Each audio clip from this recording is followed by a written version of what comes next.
Eh oui, c'est moi. Ça faisait longtemps, hein. Ça faisait longtemps, effectivement. Si je vous retrouve dans cette vue, dans cette pause, vous savez ce que ça veut dire? Oui, j'ai regardé d'autres films et je suis prêt à donner mon avis, ou en tout cas à vous dire ce que j'en pense. Ouais. Ça, faut bien que vous soyez conscient que ça reste mon avis, et à aucun moment c'est une critique constructive. Voilà, si vous vous attendiez à ça, c'est pas trop ça. C'est vraiment une question de, de mon ressenti, de qu'est-ce que j'ai pensé globalement du film, et surtout, est-ce que j'ai passé un bon moment pendant ce film. C'est surtout ça, en fait. Ce qui compte pour moi, c'est ça. Tu passes un bon moment devant le film réussit. Point à la ligne. Voilà, bref. Du coup, on va commencer direct, parce qu'on a pas mal de sujets à aborder. On va commencer avec une série de films que j'ai oublié de vous parler dans mes précédentes vidéos, alors que pourtant je les avais déjà vus, mais ça m'est complètement sorti de la tête. Il s'agit d'une série de films d'action qui a commencé dans les années 80 déjà, 80 pour les Français. Il s'agit de la série de films Die Hard. Die Hard, donc célèbre série de films avec Bruce Willis dans le rôle de John McClane, qui était assez stylé. Bah écoutez, je vais vous en parler dans l'ordre. On va commencer par le 1. Le 1, donc piège de cristal. Pourquoi piège de cristal, vous me direz? Tout simplement parce qu'en fait, c'est une prise d'otage dans un immeuble. Et du coup, en fait, ils sont pris en otage dans l'immeuble. Et l'immeuble, les parois sont en quoi? En verre. Donc, ils ont mis cristal. On va admettre que c'était du cristal et pas du verre. Parce que piège de verre, ça le faisait un peu moins, je pense. Après, dans la version originale, il n'est absolument pas question de cristal. Bref, le premier qui est excellent, que j'ai trouvé vraiment excellent, d'ailleurs il est reconnu comme étant excellent, c'est tout simplement une prise d'otage dans un immeuble, pendant la période de Noël. Une bande de terroristes, je crois qu'ils sont considérés comme des terroristes, arrive dans l'immeuble, prend en otage tout l'immeuble, sauf Bruce Willis, qui était aussi dans l'immeuble à ce moment-là, mais lui ils l'ont pas pris en otage parce qu'il était ailleurs. Je sais pas pourquoi en fait, attends. Il devait être à un autre étage, en train de faire de la merde, je sais plus pourquoi il n'était pas dans le groupe de personnes, mais lui il n'a pas été pris en otage. Du coup, en gros, tout le film ça va être comment Bruce Willis, John McClane, donc le personnage, va réussir à s'échapper, ou déjouer la prise d'otage, ou sauver tout le monde. Je vous dis pas comment ça se passe, mais voilà, tout le pitch est là. Et alors j'ai trouvé très très bon. En fait c'est vraiment film d'action en termes d'action, de fusillade, d'explosion, de combat au corps à corps. T'as tout ça, et c'est trop bien fait. Et en fait, t'as tout ce que tu veux comme action dans ce film. C'est un film d'action pur jus, et ça se passe très bien. Et j'ai bien aimé. Je peux vous donner mon avis déjà. Le 1 et le 3 sont loin devant les autres.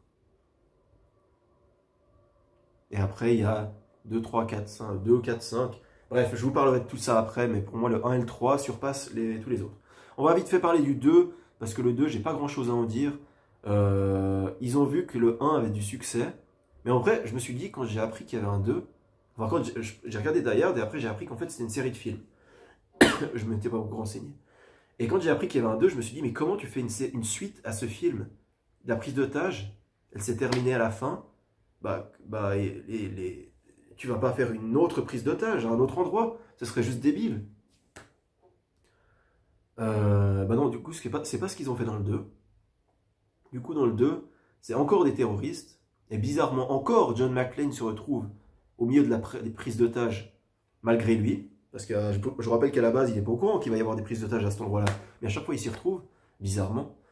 Et du coup, dans le 2, c'est des terroristes qui... Ça m'a fait assez rire quand même. Ils court-circuitent l'électricité. Enfin, bref. Ils font un... Il n'y a plus d'électricité dans l'aéroport, quoi. Ils coupent l'électricité dans un aéroport. Et du coup, les petites lumières qui éclairent la piste d'atterrissage sont aussi éteintes. Eh bien, saviez-vous que sans ces petites lumières, les avions n'atterrissent plus et ne peuvent pas atterrir? Du coup, l'aéroport se retrouve avec un tas d'avions au-dessus, en train de survoler, qui disent on aimerait se poser, mais on ne peut pas, on ne voit plus de lumière. Et du coup, petit à petit, ils vont être à court de carburant. Petit à petit, ils vont tous s'écraser. Et pourquoi ils font ça, vous me direz? Parce que ce sont des méchants terroristes qui veulent faire des crashs d'avions. Non, j'en sais rien. Honnêtement, je ne sais plus pourquoi pour la raison pour laquelle ils veulent empêcher les avions d'atterrir, mais tout le long du film, je me disais, ouais, mais si vous aviez juste aligné des spots lumineux le long de la piste d'atterrissage, manuellement, à la main, quoi, vous aviez posé des lumières à la main, euh, ils auraient eu le temps d'atterrir depuis le temps. Mais non, apparemment, c'est hors de portée. Apparemment, et puis voilà, en gros, c'est tout Ils vont chercher les terroristes dans l'aéroport parce qu'ils savent pas où ils sont.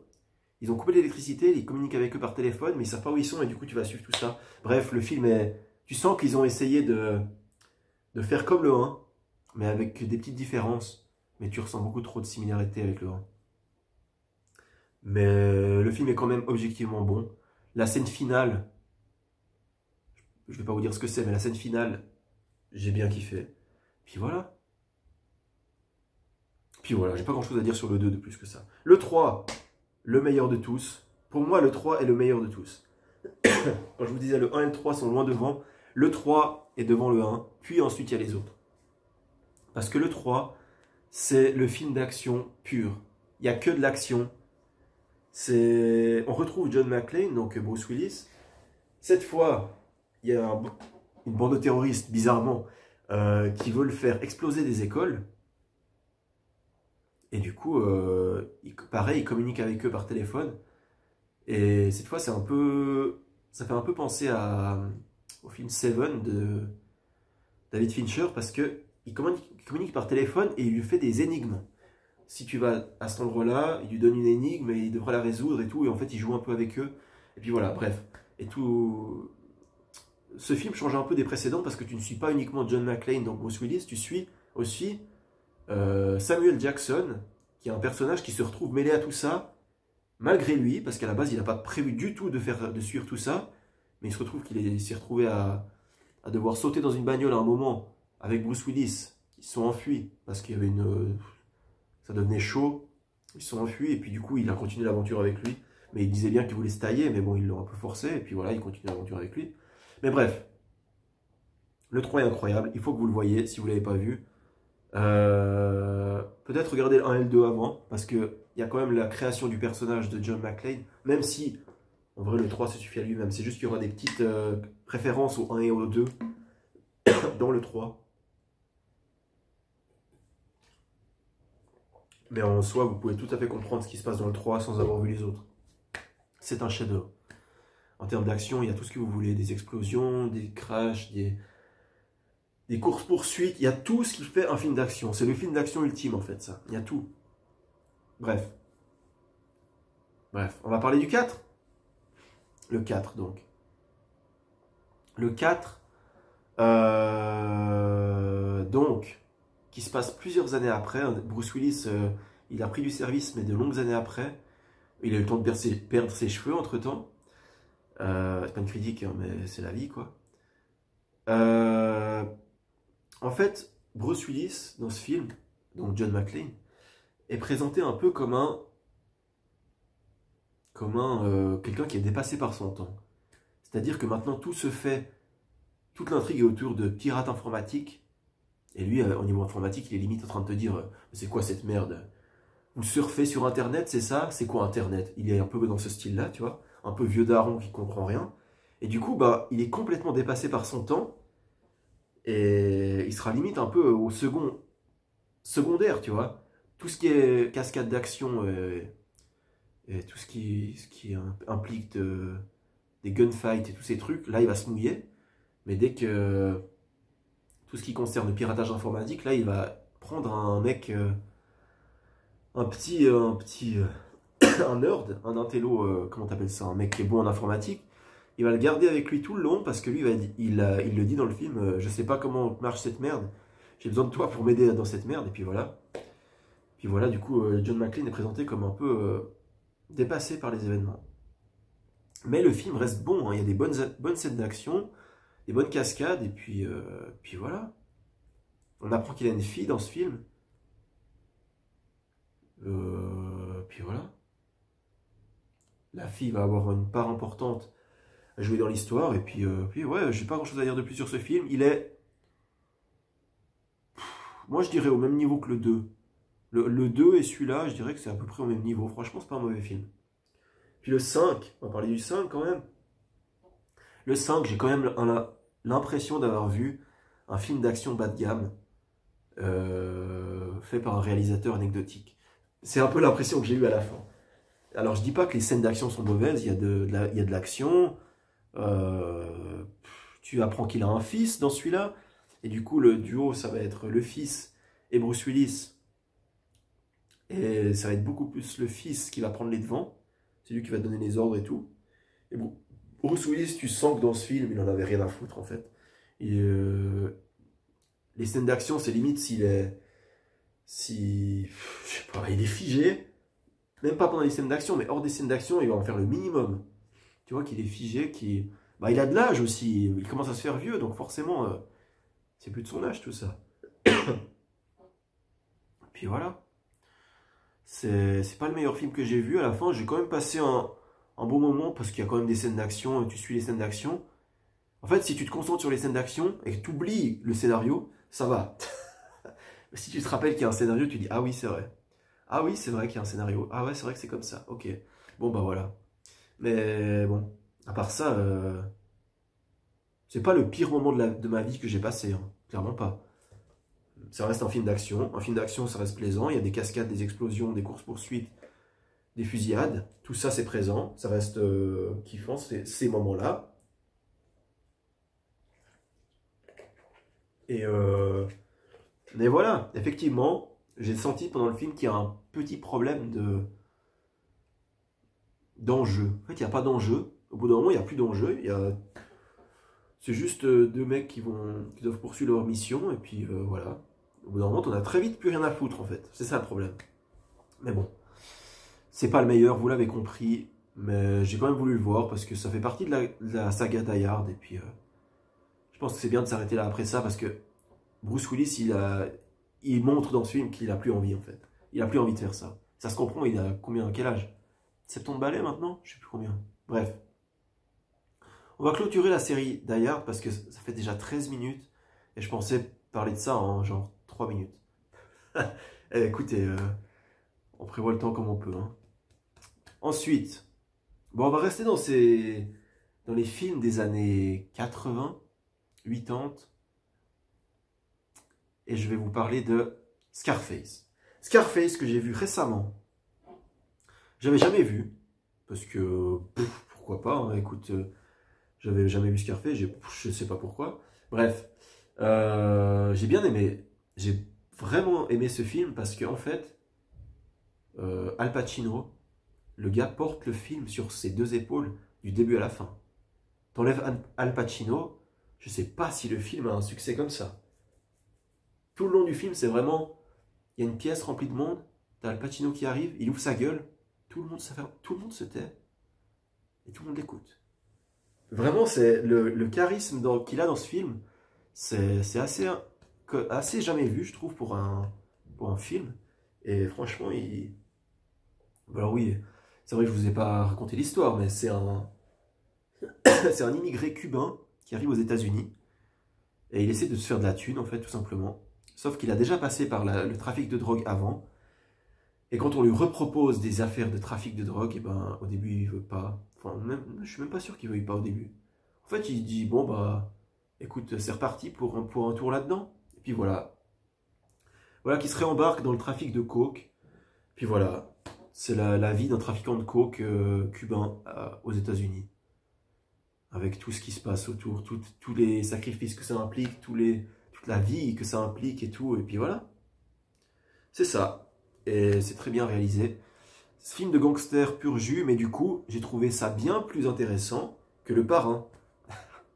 Désolé, mais j'ai pas aimé Le Parrain, vous le savez. Et Le Parrain, plutôt que des familles italiennes toutes calmes qui se murmurent des trucs à l'oreille, qui se font des bisous, bah là, on a un mec tout seul qui gueule la plupart du temps du film, que dès qu'il n'est pas d'accord, il va leur gueuler dessus.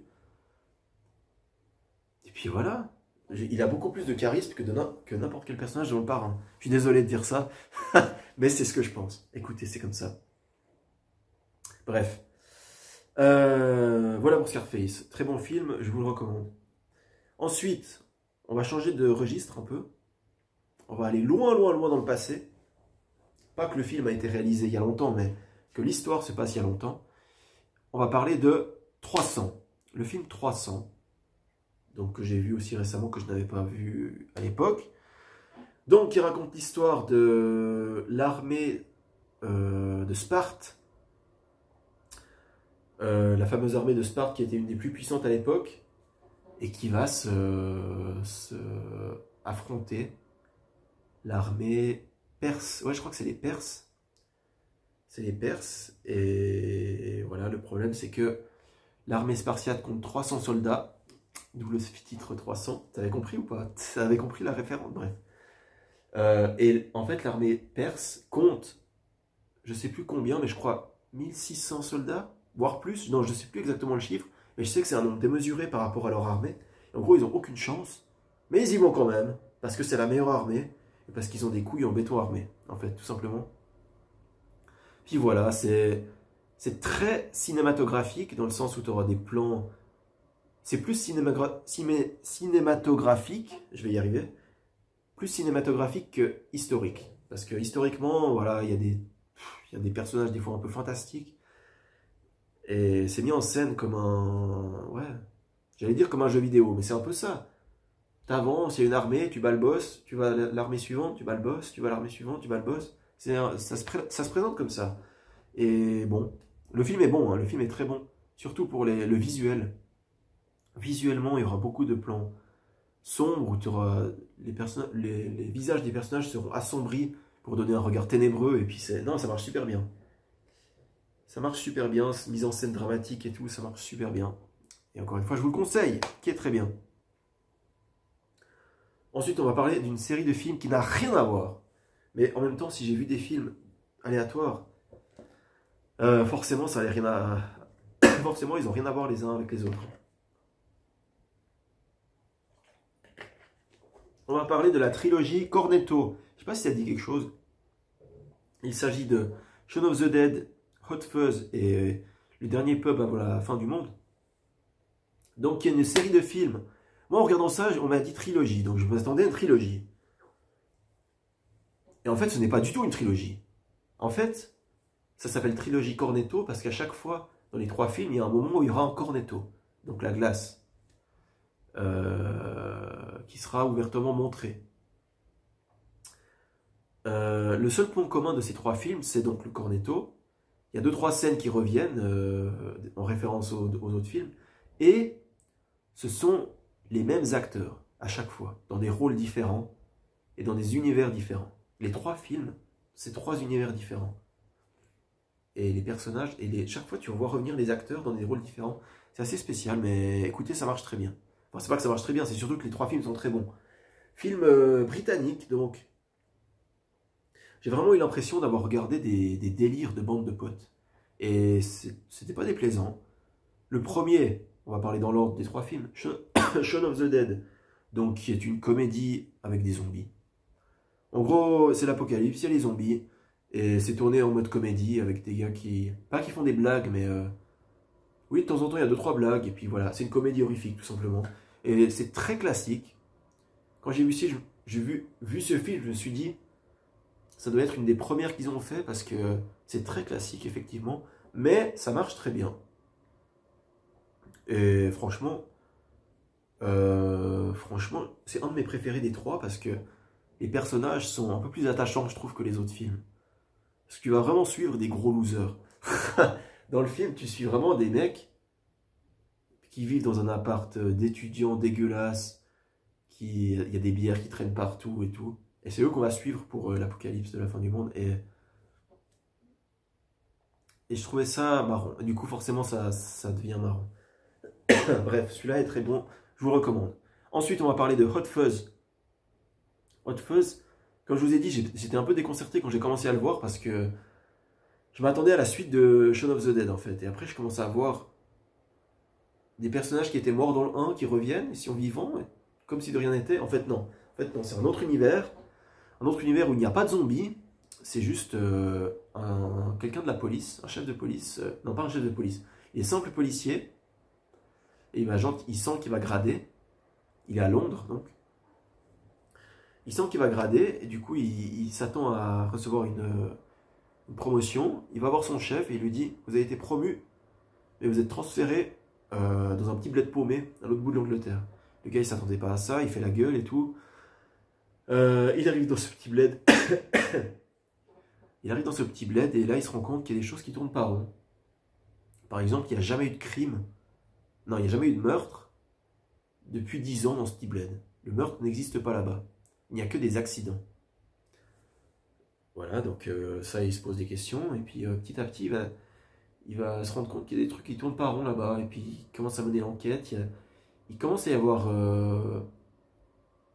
il voit un meurtre. Et à partir de là, il commence à mener l'enquête. Comment ça se fait que c'est le premier meurtre qu'il y a depuis 10 ans? Il va mener l'enquête. Et puis voilà, je ne vous dis pas ce qui se passe, mais c'est intéressant. C'est toujours tourné dans le même délire. C'est absurde. C'est de l'humour absurde à l'outrance. Et ça marche très bien. En même temps, c'est de l'action. Et le ton du film est très, très bon. C'est objectivement le meilleur des trois, je suis d'accord.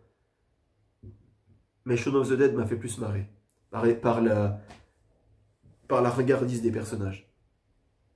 Mais il est très bon. Celui-là est vraiment... Il faut le voir parce qu'il y a des... Je peux rien vous spoiler, mais il faut le voir. Ensuite, le dernier, donc. Le dernier pub avant la fin du monde. Celui-là, j'aurais presque tendance à dire que c'était un peu la suite de trop. Parce que... Ouais, je me suis dit, ouais, c'est un peu trop. À la base, le pitch, c'est juste une bande de potes qui faisaient un barathon quand ils étaient jeunes. Donc, ils faisaient la tournée de 12 bars. Et dans chaque bar, ils boivent une pinte de bière, et puis ainsi de suite. Et ils arrivent jusqu'au 12e bar, ils doivent arriver jusqu'au 12e. Sauf qu'ils faisaient ça quand ils avaient 20 ans. Et pendant le film, ils en ont 40. Et donc, il y a un de ses potes, un de ce groupe de potes, qui va essayer de rassembler tous les autres potes pour qu'ils refassent la tournée des bars, donc un marathon. Donc voilà, il arrive à rassembler tous ses potes. Et ensuite, pendant le marathon, il va y avoir un moment où on va basculer dans le fantastique. Et à partir de là, je me suis dit, ok, on n'en a plus rien à foutre. Le film prend une tournure fantastique, je ne vais pas vous dire ce que c'est, hein, mais ça prend une tournure fantastique, et du coup, en fait, c'est juste, ok, tout est permis, en fait. What the fuck, tout est permis. Et voilà, c'est ce que je me suis dit pendant le film. Mais il reste drôle et bon. Le seul truc qui m'a gêné, c'est l'acteur principal dans ce film. Dans les 2 premiers films, il jouait un mec un peu... Non, c'est pas vrai ce que je vous dis en fait.